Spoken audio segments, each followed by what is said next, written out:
تبارك الذي نزل الفرقان على عبده ليكون للعالمين نذيرا. الحمد لله الذي هدانا لهذا وما كنا لنهتدي لولا أن هدانا الله والصلاة والسلام على حبيبه ونبيه وصفيه امام المرسلين خاتم النبيين محمد المصطفى احمد المجتبى صلاة وسلاما طيبا مباركا كثيرا كثيرا. سورہ آل عمران کی آخری آیات ہیں. اللہ جل شانہ نے ان دو آیتوں میں ان لوگوں کو جو آج تک دلائلی کرتے رہے اور ایک ایک بات پر رحمت عالم صلی اللہ علیہ وسلم کو پریشانی کرتے رہے، وہ بھی اگر ایمان لاتے ہیں اللہ انہیں کیسا بہترین جواب دیتا ہے، کیسا استقبال کرتا ہے اگر اطاعت میں آ جاتے ہیں تو. اور پھر ایمان والوں کی کیا ذمہ داری ہے اللہ نے ان آخری دو آیات میں بیان فرمایا ہے. اعوذ باللہ من الشیطان الرجیم بسم اللہ الرحمن الرحیم.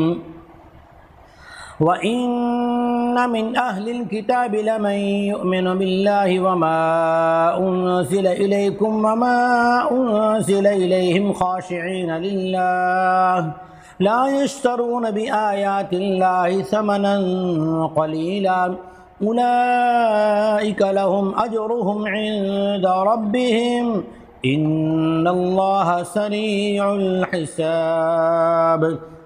ہاں بے شک اہل کتاب میں سے وہ لوگ جو اللہ پر یقین رکھتے ہیں اور آپ کی طرف نازل کی ہوئی کتاب پر بھی ایمان لاتے ہیں اور ان کی طرف جو کتاب اتاری گئی تھی اس پر بھی ایمان رکھتے ہیں، اللہ سے ڈرنے والے بھی ہیں اور اللہ کے حکموں کو چند پیسوں کے لیے بیچتے بھی نہیں ہیں. اللہ فرماتے ہیں ان کے لیے ان کے رب کے پاس اجر اور ان کے لیے بدلہ ہیں. بے شک اللہ جل شانہ جو ہے وہ جلد حساب چکانے والا ہے. اللہ نے ان کے ایمان لانے کو بھی ان کے ڈرنے کو بھی اجر کے ساتھ اور اللہ کے اپنے پاس ان کے لیے بدلہ ہونا اور یہ بدلہ بھی جلد ملنا، اللہ تعالیٰ نے یہ خوشخبریاں ان کو بھی سنائی جو بار بار حسد اور عناد میں آ کر بھی سوالات کیا کرتے تھے. لیکن اگر وہ بھی ایمان لے آئیں اللہ کو کتنا پسند ہے کوئی دین پر آ جائے. یا ایھا الذین آمنوا اصبروا وصابروا ورابطوا واتقوا اللہ لعلکم تفلحون. اے ایمان والو صبر اختیار کرو، مقابلے کے وقت ثابت قدمی دکھاؤ اور سرحدوں کی حفاظت کے لیے جمے رہو اور اللہ سے ڈرتے رہو تاکہ تمہیں کامیابی تمہارا مقدر بن جائے. اللہ جل شانہ نے اس آخری آیت میں یوں کہا احکامات شرعیہ پر جمے رہو، اپنے نفس کو گناہوں سے روکتے رہو. اصبروا نیکی پر جمنا اور گناہوں سے روکنا دونوں شامل ہے. وصابروا ثابت قدم رہنا، اپنے آپ کو قائم رکھنا. ورابطوا اپنے شریعت کی اور دین اسلام کے حدود کو بھی پامال نہ کرنا اور اپنے ملک کی حدود کی بھی حفاظت کرنا. شرعی حدود بھی اور ملکی حدود بھی، حکومتی حدود بھی. ہمارے اسلام کے اندر اللہ جل شانہ نے خوبیاں رکھی ہے. یہ ایمان، اعمال صالحہ، اسلام، دین، مذہب، سماج اور ملک سبھی کی حفاظت کا ذمہ بتاتا ہے. آج سورہ آل عمران مکمل ہوئی. اللہم صلی علی محمد وعلی آل محمد کما صلیت علی ابراہیم وعلی آل ابراہیم انک حمید مجید.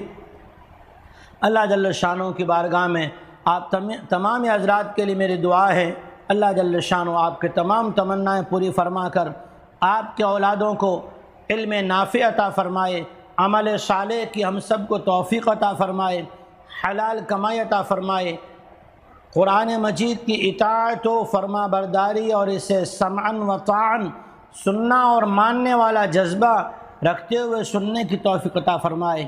آج سورہ آل عمران مکمل ہوئی۔ اللہ جل شانہ اس تکمیل کو اخلاص کے ساتھ قبول فرمائے، اللہ ہمارے کمی کوتاہی کو معاف فرمائے، آپ تمام حضرات کو اللہ شفا عطا فرمائے۔ درخواست ہے کہ اپنے احباب کو یہ جو روزانہ کے ترجمے 2-4 آیتوں کے جس طرح ٹوٹی پھوٹی زبان سے کرتا ہوں، اپنے احباب کو بتائیے، سنائیے، تاکہ وہ بھی اللہ کے کلام سے جڑ جائیں۔ خدا را آج کے دور میں اللہ کے کلام کو سمجھنا، اللہ تعالیٰ نے صرف اسلامیات ہی بیان نہیں کیے ہیں، اللہ جل شانہ نے انسانیت کی بھلائی، ملک کی بھلائی، خاندانوں کی بھلائی، عزت آبرو کی حفاظت، اور اللہ جل شانہ نے دنیا کے اندر بھی کامیابی، آخرت کی بھی کامیابی، پیارے آقا جناب رسول اللہ صلی اللہ علیہ وسلم کی، آقا مکی مدنی کی خوشی اور آپ کی سیرت و سنت بھی قرآن میں بیان کی ہے۔ اسی لیے مفسرین فرماتے ہیں قرآن اللہ جل شانہ کا لفظی قرآن مجید جو ہے وہ الفاظ ہیں، عملی قرآن مجید محمد الرسول اللہ صلی اللہ علیہ وسلم ہے۔ اللہ جل شانہ ہم سب کا سننا سنانا قبول فرمائے۔ وآخر دعوانا ان الحمد للہ رب